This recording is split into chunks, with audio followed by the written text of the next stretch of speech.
Hello guys, അസ്സലാമു അലൈക്കും. നമ്മൾ ഇന്ന് ഉച്ചയൂണ് റെഡിയാക്കാൻ പോവുകയാണ്. ഇതിന് നമുക്ക് ചട്ടി വെച്ച് അതിൽ നെയ്യ് ഒഴിച്ച് കുറച്ച് ഉള്ളി ഇട്ടിട്ട് ഉപ്പിട്ടിട്ട് കുറച്ച് കറിവേപ്പില ഇടണം. അതിനുശേഷം ഇഞ്ചി, വെളുത്തുള്ളി, പച്ചമുളക് ചതച്ചതാണ്, തക്കാളി ഇട്ടിട്ട് നന്നായിട്ട് വഴറ്റുക.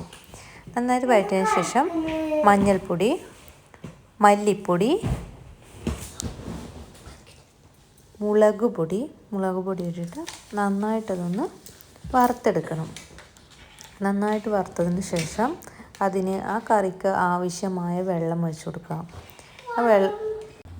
വെള്ളം ഒഴിച്ചിട്ട് നല്ലോണം തിളയ്ക്കുക. തിളച്ചതിന് ശേഷം നമുക്ക് ചിക്കനാണ് ഇടേണ്ടത്. ചിക്കൻ നന്നായിട്ട് കഴുകി വൃത്തിയാക്കണം. വൃത്തിയാക്കിയതിന് ശേഷം ഈ തിളച്ച കറിയിലേക്ക് ചിക്കൻ ഇടുക. ചിക്കൻ നന്നായിട്ട് വെന്തതിന് ശേഷം കുറച്ച് മല്ലിയില.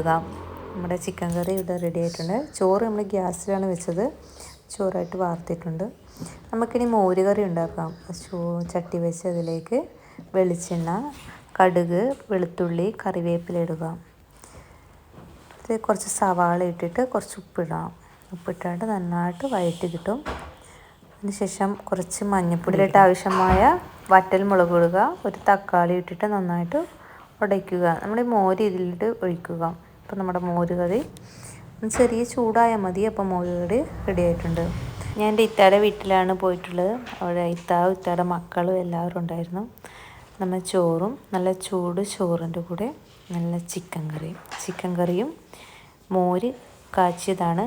ആ മോര് കറിയും ചിക്കൻ കറിയുടെ ഒന്നും ആവശ്യമില്ല, മോര് കറി തന്നെ കൂട്ടി നന്നായിട്ട് ചോറ് കഴിക്കാം. ചിക്കൻ കറി, മോര് കറി എല്ലാം കൂട്ടിയിട്ട് ചോറ് കഴിക്കാം.